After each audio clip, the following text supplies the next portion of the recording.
So anyway, I got into the book and it got me really nostalgic.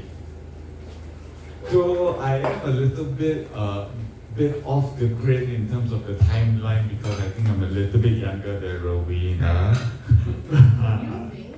Yeah, that's what I think. Anyway, but there were certain parts of the book that really brought back a lot of memories. Like okay, I wasn't there for the bombing, so can't talk about that, but I do remember the Magnolia Snack Bar. So then I got to meet her, the author herself. My word, she's larger than life. You know, she has the personality of a bottle of champagne that is ready to flood you with bubbles and joy and all that stuff. And we spent an entertaining afternoon yesterday. So that was the very first time I actually got to meet her in person. I mean, we spoke on WhatsApp, we did the how are you, what are you doing here, that kind of stuff. But I met her in person yesterday, and her personality just won me over. And that's why I think this book is such a beautiful thing for me to be a part of, because it brought back a lot of memories I kind of like submerged in my own subconsciousness. For those who are born in that era, for the younger generations down here, I'm not too sure you all will understand what I'm talking about, but you'll get there when you read the book. And for that, I thank her. And most of all, as someone who's in the communications business, I thank each and every one of you for coming, because it's a really great gift that you're giving to us, and in particular to Rowena, to be here in person, to hear her talk, to hear her read a bit about her book, and then perhaps learn a bit more about her creative process. So without much ado, and if you have all your drinks and you have everything ready, let's welcome Rowena to Miss Rowena Hopkins. Slowly.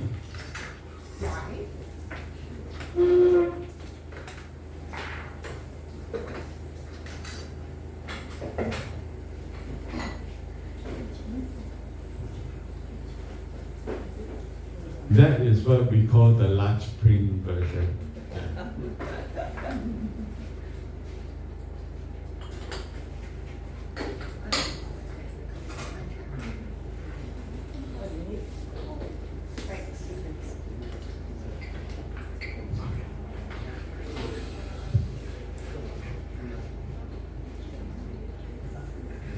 So, just a quick show of hands. How many of you know Rowena in person here? 1, 2, oh my goodness, wow. Okay. Any tidbits, any dark secrets, anything to tell us? Please, now's the time. Seriously, anyone? Care to review anything about her? You will soon find out the darker side of me. Alright, so without much ado, please welcome Rowena. Hello, ma'am. I have a voice like a folk song, So, thank you everybody for coming. Your support. It's really good. I see some beautiful here.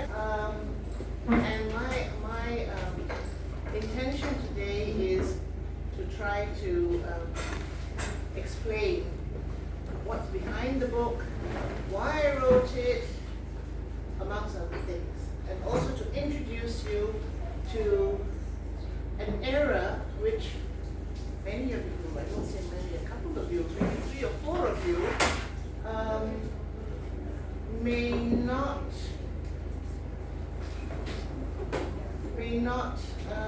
be aware of, because it was before your time. You probably weren't born then, but never mind. Right, first of all,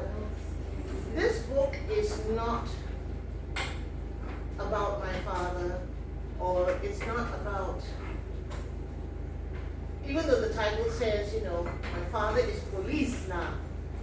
The reason why I use that title is because there is an incident in the book where I actually say those words to somebody. It's quite a scary incident, but when I look at that incident now, yes, it was scary, but back then I had no idea.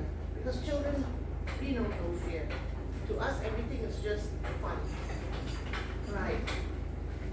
And, right, first of all, I want to say, today is my parents' wedding anniversary. If they had been alive, they would be married for 75 years. So it is apt that I should be talking about this book, launching this book today. And by the way, I did go to their graves this morning to get their blessings and say, happy anniversary. So it is a very, very poignant time for me to present this book to the world, as per se. Now, what I'm going to do is I'm going to start by reading a chapter from the book. And while I'm reading, if you have any questions, if you want to interrupt me, by all means, please do. Okay? All right, I'm going to actually go to the end of the chapter, where I talk about an incident which happened in our household. We were very privileged children. Not everyone in Singapore in those days had a privileged life the way I did, but I did. And it's not my fault. I didn't ask for the servants, I didn't ask for the perks, I didn't ask for, but it was there. And I was brought up by a nanny. Her name was Marifa. She also happened to be the younger sister of my dad. And it was just a convenience that my father wanted to bring her out of Ceylon to Singapore. And the best way to do it was to bring her out to serve as my nanny. Well, I guess she pulled the short straw and she got me. Towards the end of my 8th birthday, my parents wanted to give her in marriage. In those days, arranged marriages were the in thing. Everybody from, basically, I would say, Asian cultures, mostly Asian cultures, particularly from Ceylon. In those days, it was called Ceylon, not Sri Lanka as you know it today. They were arranged. So were my parents. My parents were arranged. And in the book, you'll read about how my father and mother were married.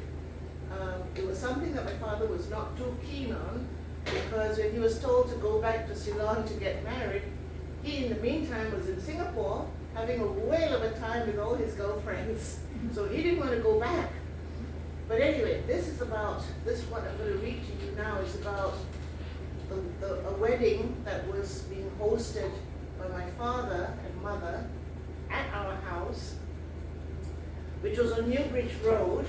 And that house doesn't exist anymore. If you go to Newbridge Road and where those bungalows used to be, it's now the traffic police headquarters. It's awful, big building which has absolutely no aesthetics whatsoever. But anyway, so this wedding was being planned by my parents, and remember that they had this troop of servants, 5 to be precise. And the most characterful personality was our cook, Zubaida. She was a little bit eccentric, but she was endearingly eccentric. You couldn't hate her. She was a little bit cuckoo, but never mind. It worked, and she cooked beautiful dishes.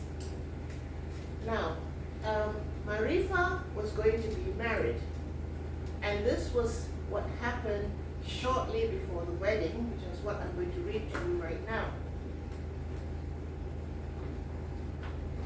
As a wedding was a higher priority than a basuna. Now, basuna, I talk about it in the book, is what's it called? The circumcision ceremony for Muslim males when they reach a certain age. And my brother had just undergone a basuna ceremony a few months earlier. As the wedding was a higher priority than the sunat, Mum instructed the servants that she wanted the entire house spruced up and spotlessly clean, especially the master kitchen. As the cleaning commenced, even Kabun, who was our gardener, had to get in on the act to trim shrubs and bushes, trees, branches that were hanging too low, and spruce up all the flower beds and potted plants. Zubaida, who is our cook, and for all his sins, was Kabun's wife.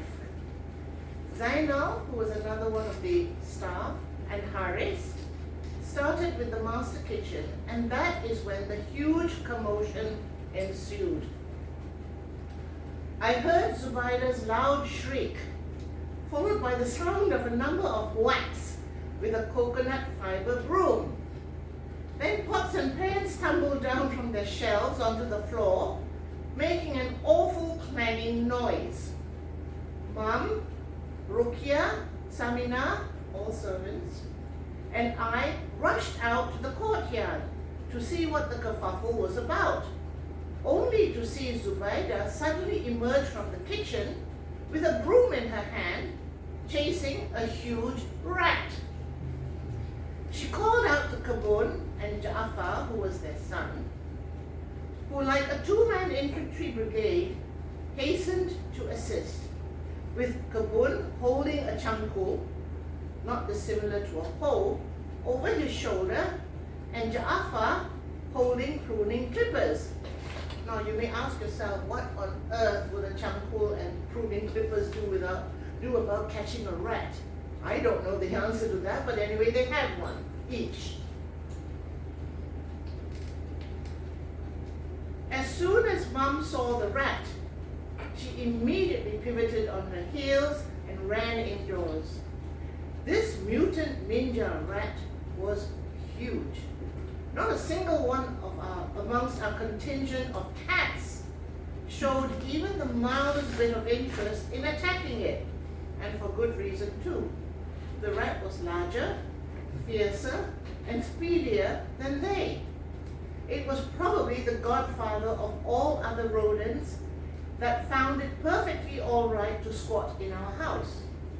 As our house was a bungalow with a garden, there was no escape from both little and big critters. As long as the rodents and vermin did not enter the living quarters, Mum was fine with that. Zubaida, nonetheless, was furiously in hot pursuit, and with each whack of her broom, she was totally missing her target. What she lacked in marksmanship, she made up for it in enthusiasm. Eventually, the rat was seen entering Archie's quarters. Now, Archie was my brother's nanny. She was from Guangdong, China. She was a black and white ama, and sworn to celibacy, and she worshipped Kuan Yin, the goddess Kuan Yin. Ayya! Archie screamed as she darted out of her room and immediately tried to climb up onto a wooden stool. But owing to her sudden moves, and of course her weight did not correspond to her height, the stool gave way. Archie's fall created a bit of a domino effect as Zubaida arrived on the scene, followed by Kabun and Ja'afar. As Archie fell, she knocked Zubaida for a 6. She then fell on Kabun, who landed on Ja'afar. I bet the rat, who must have been watching this comedy of errors, might well have been giggling to itself, hee hee hee hee. Once they had all picked themselves off the ground, and the accusations as to who was at fault had ceased, I peered into Archie's room and saw the rat's tail sticking out from behind the Kuan Yin statue. This must have been a rather pious rat, and a Buddhist no less. It was seeking refuge behind Kuan Yin. I drew this to Archie's attention, and she immediately forbade Zubaida and the other two from going anywhere into her room, let alone her statue. "Tak boleh masuk, ah!" she commanded with a stern voice, forbidding the trio from entering her domain. "Nanti gua sendiri tangkap, ah!" she continued, purportedly claiming that she would catch the critter by herself. Apa macam lu mau tangkap? Kau gila? Takut kita tikus ah? Shouted Zubaida accusingly, citing Archie's fear and trepidation of going near, let alone catching, any living intruder with more than 2 legs. By this time, Ja'afar had arrived at the most feasible and sensible solution to the problem. He brought a rat trap cage containing a piece of dried fish as bait. This was Mum's humane form of trapping rats, rather than using the snap trap variety that often left an awful mess. Once the trap was in place, Archie started to sing to the rat in Cantonese. Not only was this a Buddhist rat, but it also evidently held a Chinese passport. Perhaps it had arrived in Singapore as a refugee on a slow boat from Canton, or traveled together with our neighbor, Mrs. Long's luggage from Hong Kong. Absurd as the thought might have been, the rat appeared to listen to Archie's song and slowly walked into the cage, took hold of the dried fish with his 2 front paws, and the trapdoor snapped shut. Archie then carried the cage, held it at arm's length, and continued to sing to the rat in Cantonese. I expect she was reassuring the rodent that it would not be put to death, but would be taken far, far away to a place where it could join its comrades, living in an environment totally conducive to rodents. Maybe a rubber or oil plantation across the causeway in Malaya. Zubaida, now feeling rather elated that this giant rodent was finally caught, asked Mum if she could take it and dispose of it somewhere far away. Mum figured that Zubaida wanted to keep the rat and taunt it to death. Apart from anything else, Zubaida had a poor sense of direction. Not only could she not tell the difference between a road mat and a hole in the ground, but she would also not have been able to find her way out of a bucket. Mum gave Diary, our driver, the task of delivering the rat to freedom across the causeway, so the rat had a second chance. Now that is just one of the little incidents, which I suppose falls under the category of humor. And there's a lot more stuff that happened in there. Now, as we were policemen's children, as the saying goes, doctors' children have the worst illnesses, dentists' children have the worst teeth, and therefore policemen's children should be the biggest crooks. And that we were. As far as my brother was concerned, no lot was safe from him. He got it down to a fine art. You see, I wanted to learn how to ride a bicycle. I was not old enough to get onto a bicycle, and the only way I could do it was to borrow. And I say borrow, I mean that he, the owner, did not know he had lent it to me, his bicycle, and that was Kabun. So Kabun used to lock his bicycle with a bicycle lock. And for the princely sum of 5 cents, my brother Azza would unlock it for me. And Kabun would be sweeping the garden, and suddenly I would go past on his bicycle. And he'd look like that, and like that. That's how I learned to ride a bicycle. Now, one of the most, what's the word I'm looking for? Silly tricks. You see, my brother was the eldest, and younger children normally we robotically follow our older siblings. So my brother, now remember we're policemen's children, okay? My brother decided it was a good idea at the time to call the police and tell them that we have robbers in our house. So he did.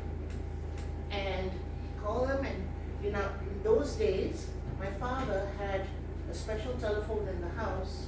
It was a black phone, and this phone, if you just lifted up the receiver, it connected straight to the police headquarters.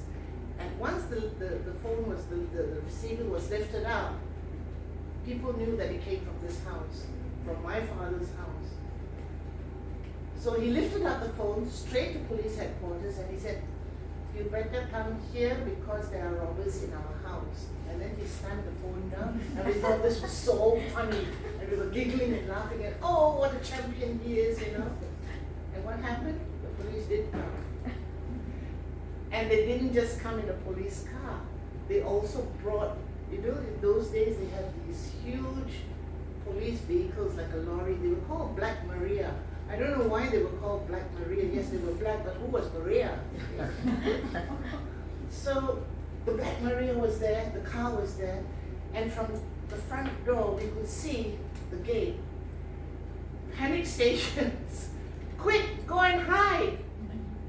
Where does my brother go? He goes to the back to a disused fridge. He goes inside, closes the door, and he's holding his hands like this. The two other children, stupid kids, we had a huge dining table like this, but 3 times the size of this, and the legs were like that. So if you hid under the table, the minute you stand at the front door, the first thing your eye view would see would be the table. So these 2 kids hid under there. I, however, went to the back of the house, to the servants' quarters, to the servants' lavatory. Now I remember it very well because the latch was broken and the lavatory stank. So one hand I'm holding my nose, and the other hand I'm holding the door. So we could hear the police talking to the servants and coming, and of course the first thing they saw is these 2 girls. These 2 girls were not going to take the rap for it. Straight away, they came to the back where my brother was hiding in the fridge. They opened the door. He was squatting on his haunches with his hands over his ears, frightened. So they fished him out. So I was standing in the wrong queue when they were giving out big brothers, because a big brother should have just taken the rap to protect his younger siblings, not this one. No.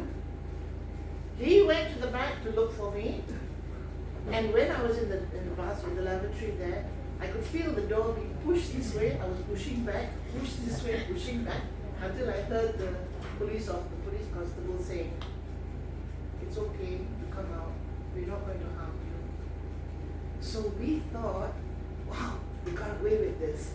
Instead, they blamed the servants because it was the servants' responsibility to look after us. So we thought, good, we escaped this. No, we didn't. As soon as my mom came home, the servants told her what happened, and we got caned. So we never did that again. So incidents like this are all contained in the book. I won't tell you anything more, otherwise you don't need to read the book. So if you have any questions that you want to ask me, by all means do ask me. And just as a fun thing, I mean, just to make this a fun event, I'm also doing a little lucky dip here. You buy a book, you get a chance to win a prize. So if you have any questions at all, that curiosity about, you know, what possessed me to write it, and you know, how long it took me or anything like that, please fire away. I'm going to start first, so if nobody can. So, seriously, how long did it take you to write this book? Well, I started on it after my father died in 2014. And I thought about it seriously because my father, like so many other pioneers of his era, are what I would classify as unsung heroes. A lot of you here, I mean, younger people here, you will not realize what happened before, so that today you, your parents, your grandparents, your children can sleep safely in their beds without any fear of persecution or total anarchy in Singapore. This, believe me, is a luxury which a lot of countries today don't enjoy. And it is these pioneer people from my era, my parents, my father, before him, molded Singapore to what it is today, but are they are forgotten. So I wanted to make this book a tribute to these people, to my father, and also to other pioneers in Singapore who made Singapore what it is today. So I started in 2014, and then we had COVID. So during the COVID period, I had an opportunity to do nothing. So, We all did. so that was a good time to focus on this book. And everything I wrote in there comes from memory. Now you might ask yourself, how could I have such a sharp memory to remember things that happened 50 years ago? Well, my answer is very simple. I'm also a musician. And as a musician, I had to learn to play piano pieces by heart. And in order to do that, you have to remember a lot of notes, a lot of musical notes, which is not the same as remembering words from a book. Musical notes, and I did this for 10 years. So I had 10 years training to train my memory to remembering this stuff. So most of it in there, I would say 95% of the stuff I talk about in there is accurate. There's just I obviously had to change the names in there to protect those who are still living, to give them a sense of privacy. In the end, after the book manuscript was completed, I sent this out to a lot of publishers, like J.K. Rowling. I had more than 40 rejections. And finally, Earnshaw Books picked up the challenge, and there it is. Which part of the book was the best one for you to write? The one about my music teacher whom I hated. Oh, she hated children. She was a Carmelite, a failed Carmelite nun, no less. And I think, she just took it out on children. She used to whack the living daylights out of us. My poor brother. She pulled his ear until it became dislodged from his skull. And my mother had to write her a letter and say, please do not pull my son's ear. It is the only pair he has.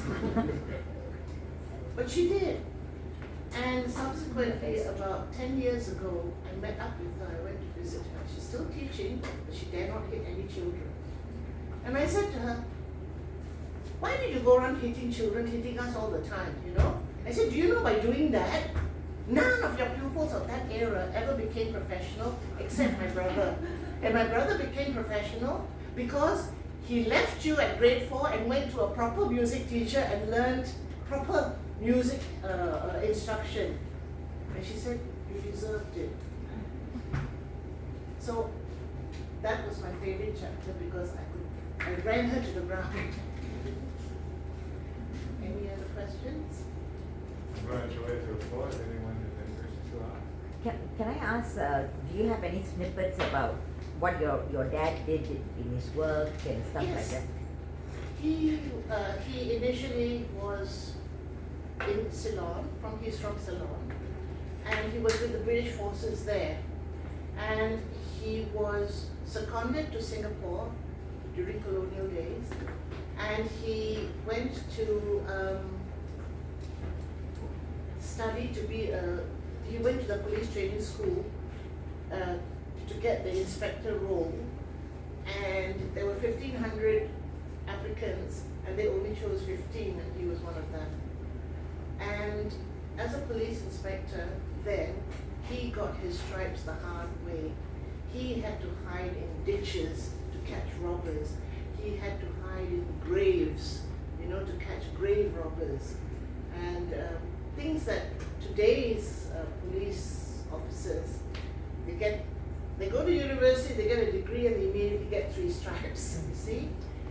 That generation of police inspectors learned the hard way, really the hard way. One of the things that he did also, he was the prosecutor in the Sunny Ang trial. You may not know about the Sunny Ang trial. It was about this salesperson who used to prey on dance hostesses.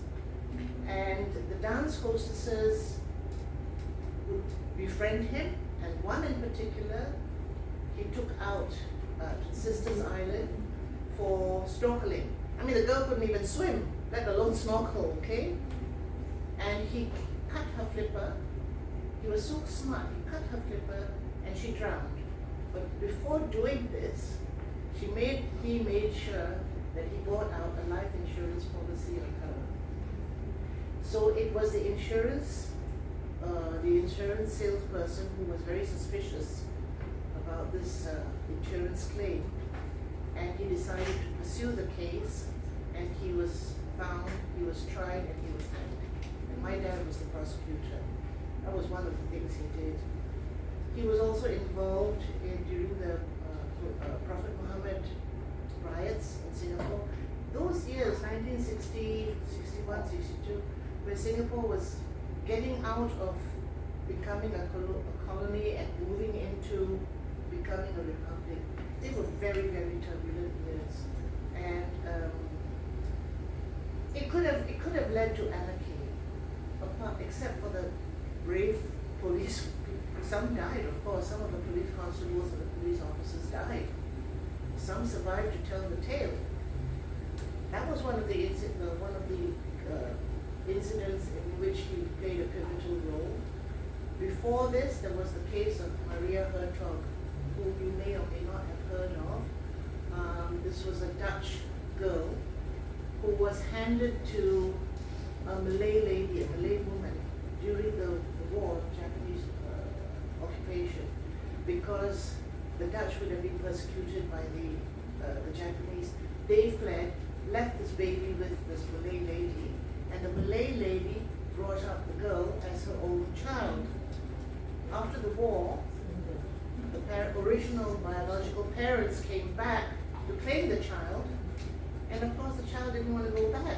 And by which time she was only 13, but she'd already got married. And in those days, 12 years old, 13 years old, as long as you reached puberty, you were married off. So there was a big case about this. It went to the High Court.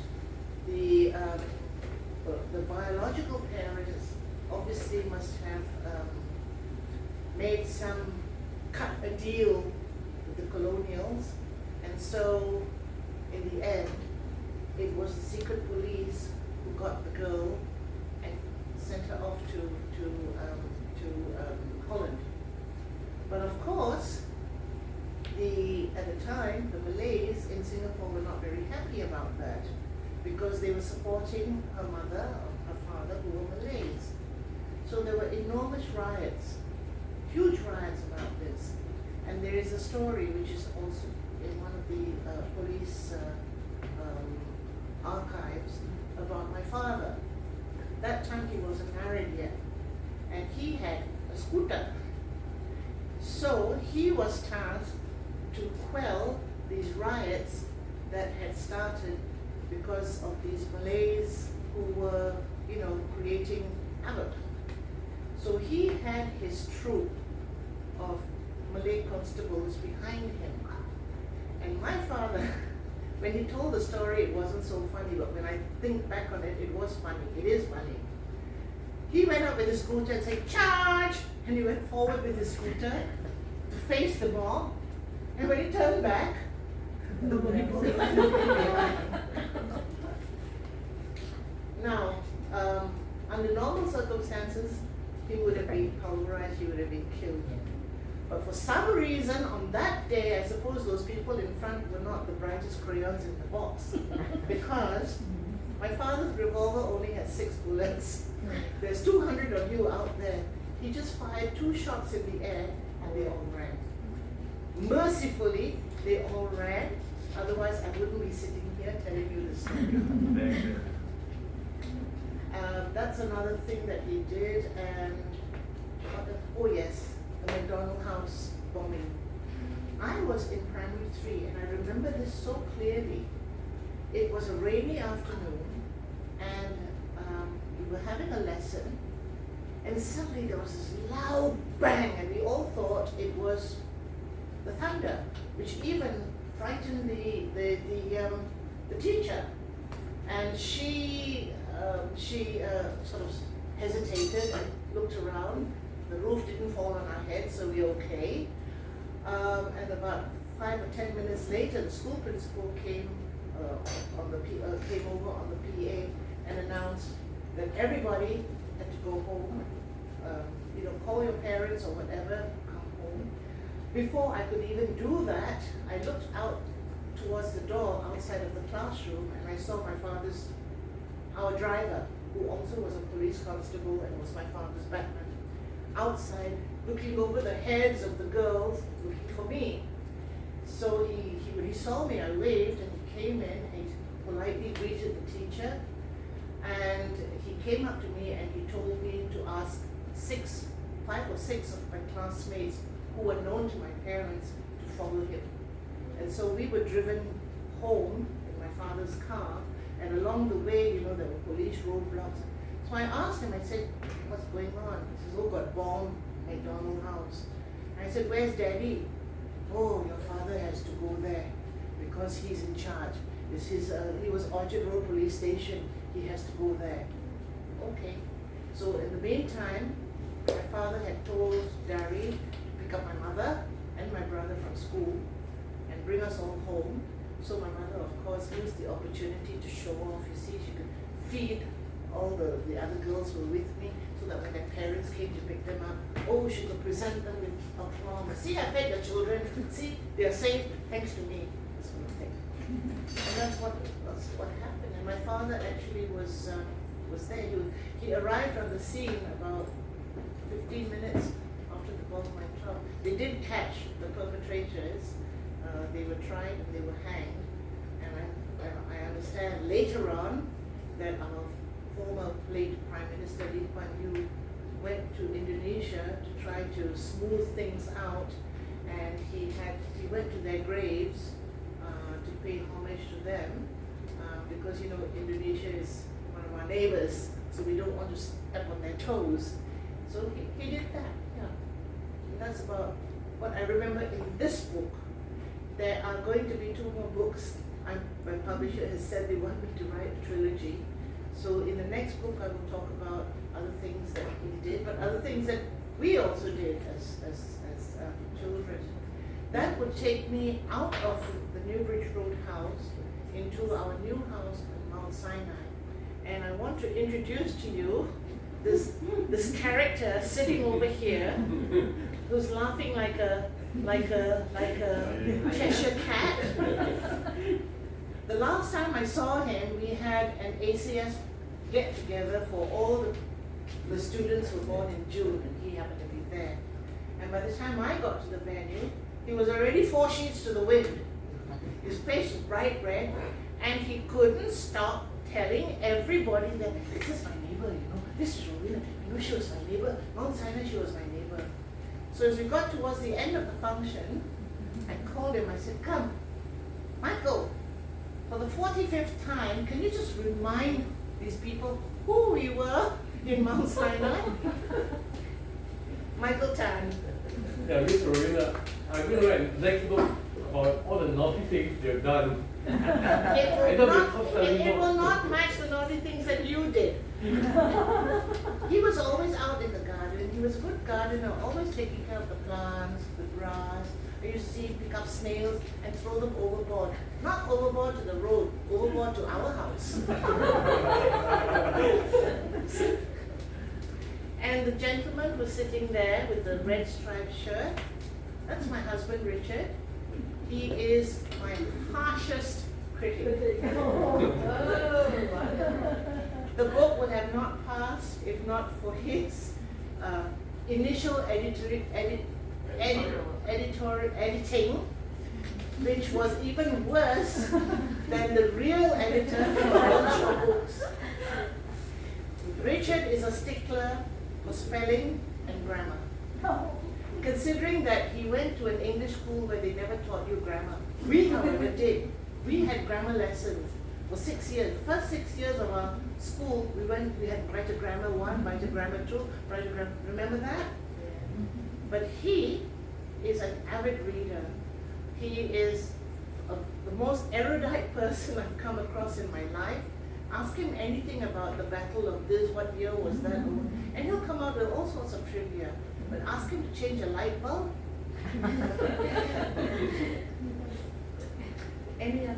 I want to introduce a few other people who are here. I've got, she's hiding. Maybe she should go there. Shelley. Shelley and Henry here are assisting me with my PR. I've got classmates here, two from MGS, from ACS and MGS. I've got cousins since primary one. We have a lot of stories to tell about MGS and the teachers we hated. I'm going to tell you this story. It's not in this book, but it will be in the next book, about teachers we hated. See, my brother, I told you, no lock was safe from him. Now, we used to have this English teacher who I didn't like. I don't know about other people, but I didn't like, and I'm not going to mention her name. And one day, and what she would do is she would ask us cross-eyed questions, and if we couldn't answer or do the homework and came up with the correct answer, she would give us 0. Now, in those days, teachers didn't understand that by giving you a 0, it just brought your aggregate straight down. And this was not a reflection of your academic prowess. It was a reflection because you forgot to bring your artwork the next day after you finished, you got a 0. Anyway, I wanted to get my own back on this teacher. So, my brother taught me this. He says, I will unlock Dad's liquor cabinet. And from there, you take the small little liquor bottles. You know, in school, they used to give us these milk bottles, and the milk bottles used to be in these crates, and the crate would be put in front of the teacher's staff room by the jaga. He says, you go and pour a little bit of this in each other, but make sure you don't get caught. Well, of course I did. And I got caught. By who? Not the form teacher, but the school principal, Miss Lau. While I was doing this, suddenly there was a shadow that came across. I looked up, and there she was. And Miss Lau was a stickler for pronunciation. What do you think you are doing, young lady? I'm pouring milk and pouring whiskey into the milk. Throw those bottles away and see me in my office now. So she goes up first, and then I follow, thinking, what did my brother say I should do if I get caught? I was trying to think, what is the escape route? And there wasn't one. So I had to face the music. So by the time I got to her office, standing there was the jaga, who was this blind Indian fellow who was at the best of times shirtless. He was blind in one eye, and the principal and me. So the principal instructed him, go and change the milk, put new milk bottles, and then he asked, "Apa sal? Why?" And the principal just looked at me, and then he did this to me. So of course, at that age, when somebody does this to you, you're not just going to keep quiet. So I did this to him. And off he went. Now this is the interesting thing, and it stayed with me all my life.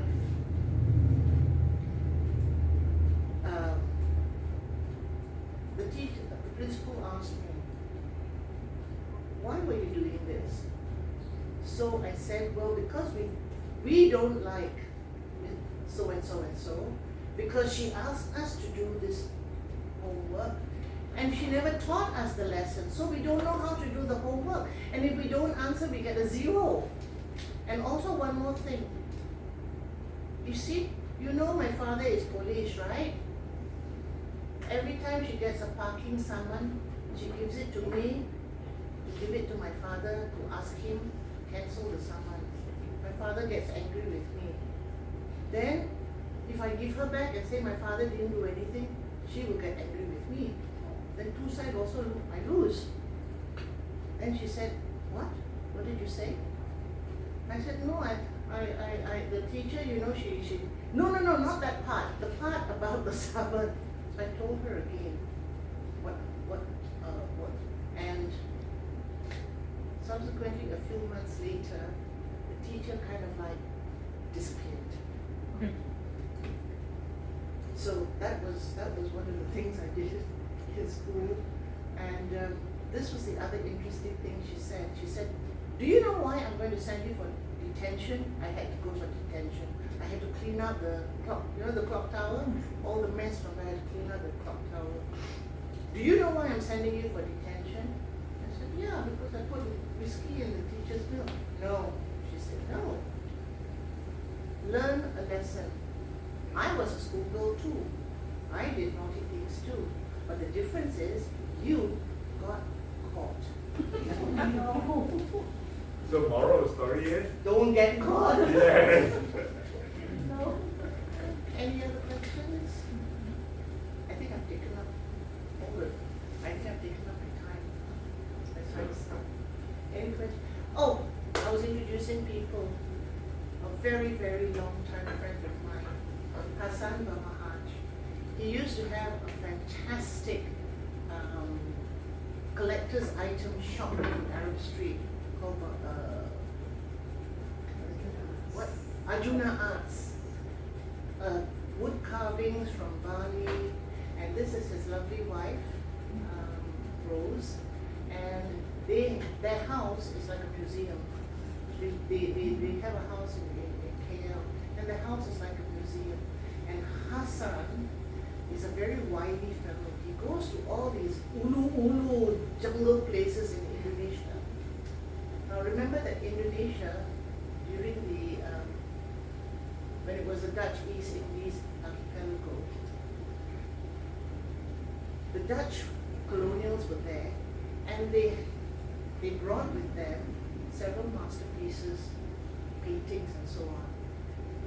And when they left in a hurry, a lot of those masterpieces ended up in Indonesian village homes and so on and so forth.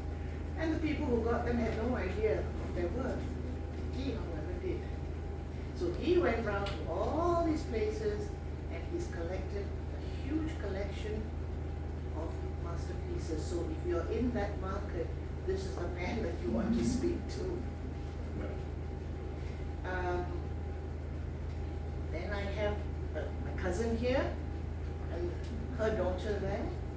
And then I have another classmate over there in the green abaya who is also a harpist extraordinaire.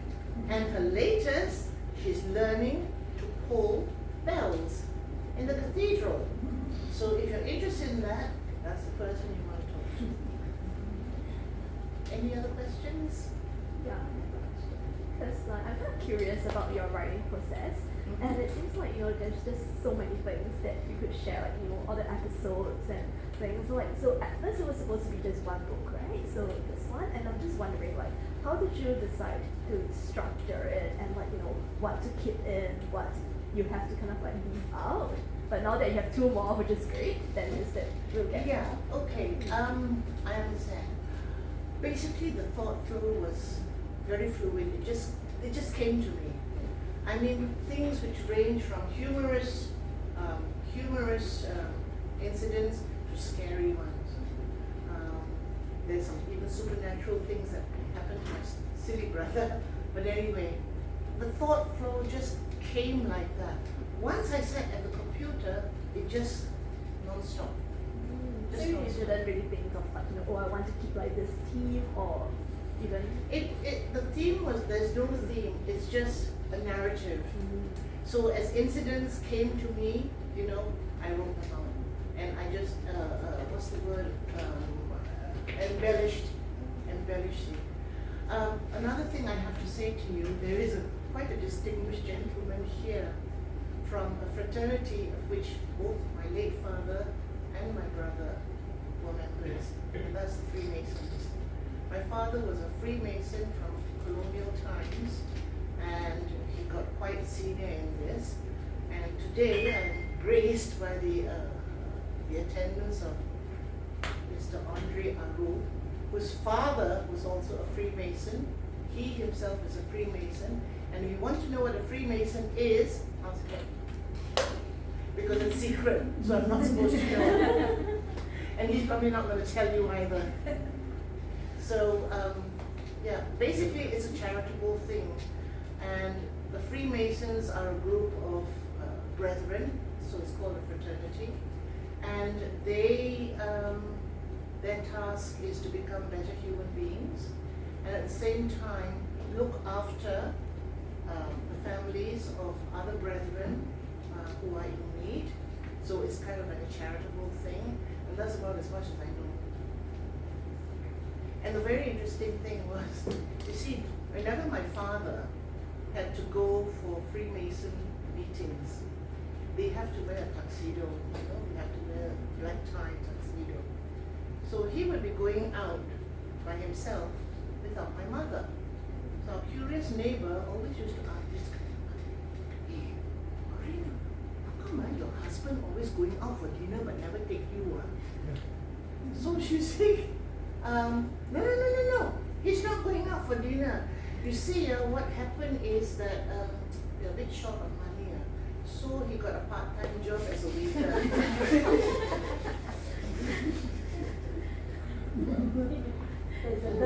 Pretty good excuse. Very good, very good.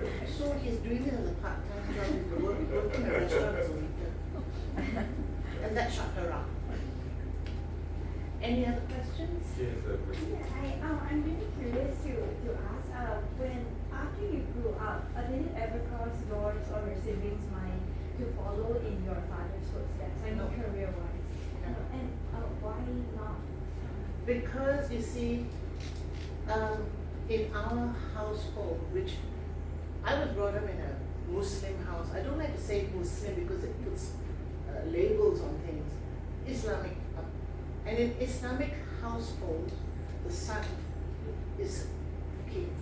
He is the son, the prince and heir. Okay? So he was spoiled. You can't blame him for that because he didn't ask to be spoiled. But he was. And so he was basically given everything on a platter. And he had a love for music. I mean, it was just unfortunate for the first 4 years of music instruction that we had this barbaric music teacher. But after that, he went to a music educator. He's dead now, that guy, Mr. Hoisington. And Mr. Hoisington taught him to appreciate every genre of music, not just classical, popular, jazz. And my brother would turn up for a music lesson. If he hadn't practiced, he wouldn't have the living daylights, beaten out of him. Mr. Hoisington would say, oh, you did practice, never mind, let's sit down and listen to some music. Tell me what you think about this. That was the way that made my brother learn to appreciate music. However, I went through the whole, until I got my diploma, but all I did was learn to play examination pieces, have to pass the exam, and I can still remember my parents telling their friends, send your children to so and so and so, guaranteed pass. That was what it was all about. They sent you for 2 reasons. One, because in those days, if you sent your children for ballet, piano, elocution, you were, the upper echelon of society. The second one was something to talk about to them. My son and my daughter, they're having piano lesson. Oh, my daughter goes for ballet. Oh, maybe she's going for elocution. That was it. Years later, after I got married and everything, I sat my parents down. I sat my mother down. And I said, why on earth did you send us to a teacher that you're paying her money and she's beating your children? You can beat us for free. Why send us to somebody where you have to pay her money? And you know what the answer was? As with all parents, they go into denial. We didn't know she was beating you. So there it is. Did I answer your question?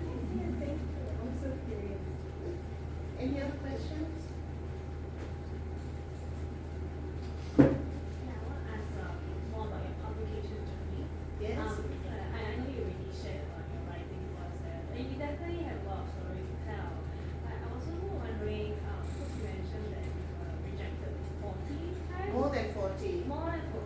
J.K. Rowling was rejected 40 times until she found Christopher Little. And all those 40 people who rejected her must be kicking themselves because she's worth 500 million today. Yeah. I was just wondering, like, what do you do? Like, how do you deal with that rejection? And what kept you going? I'm one of these people, mercifully, that don't take defeat to heart. I resurface and I say, go on, hit me again, this time give it your fresh shot. I learned that from growing up with my brother. Because he used to beat the living daylights out of me. I mean, as I said, I was standing in the wrong queue when they were giving out Big Brothers. So in short, don't give up. Just don't They give up. don't be There will be somebody out there. It may, I mean, 2014, 2025, hello? So just don't give up. Any other questions? Actually, I think you sell yourself a little bit short. And when you talk No, about I'm your- 5'8", you know. Oh, yeah. I'm not talking about personality. I'm talking about your writing powers. The fact that you actually are able to sort of compartmentalize and set your books in such a way that you sort of like be able to tell it in this funny book, and I hope that you will get it because it's really, really funny. And there's some not so funny parts, but as with life, I'm looking forward to the other two. But so I do understand that the gentleman will be in book number 2, I suppose. No, she will be. Oh, yeah, this one will be. Yeah. And I know a lot of secrets. And we'll do Not only were we that. neighbors, but we Let's write the were book also, together. not only neighbors, but we were also schoolmates at Okay. SCS. Let's put it a little of that so that then we keep them excited. And what about this? He will be in book number 3. Wow. I So, hope he will still be around when the book comes out. well, please, you can always give him a headline. It's not ready yet. Book number 2 is not even ready. She's actually about to complete the book number 2 in case you are wondering, right? No, I'm only at chapter 13. I've got another 7, 8 more to go. I just want to introduce another sparkling character that has just come in and is hiding behind shelves. And this is my dear classmate, Zohair Motiwala, who sat behind me in class. And talk about being bullied by a brother and bullied by classmates. He falls into that category. Book number 4? No, book number 2. Okay. Zohair put a caterpillar in my pencil box. Okay? And I had no idea it was there. And we had this economics teacher who was about as bright and cheerful as a dead fish. And we were having this economics lesson all sitting down. And I went to reach into my pencil box to take out a pencil, and there was a caterpillar. And so you can imagine the histrionics. And this teacher, he just stood there holding his book. He looked at me and then continued reading from the book. It was because of him. Do you bring a caterpillar, sir? So, okay, come inside. And Zohair is he's a member of book club with the Singapore Cricket Club. I'm seeing David on Tuesday, by the way. Oh, good. Yeah. And another longtime friend of ours, Monica, who looks like a ninja warrior, all in black. She goes back a long, long time. And yeah, she's always been around with us, dear friend. And I'm so glad that all of you are here and they've made the effort to come. Thank you. Thank you very much. Any other question? So, if no more questions from the floor, can we give Rowena a big round of applause and Thank you. And if you do get a copy, do come and partake of the So, Rowena will be here to acknowledge and sign your book. Wow. So, we're setting up. Thank you.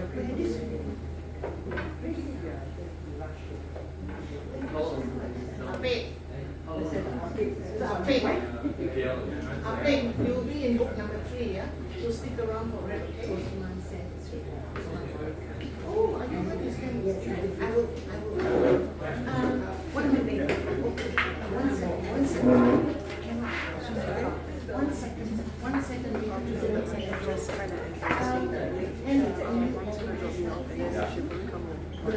The tickets are inside here.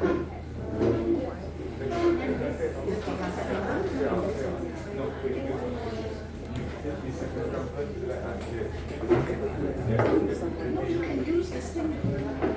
The tickets are inside.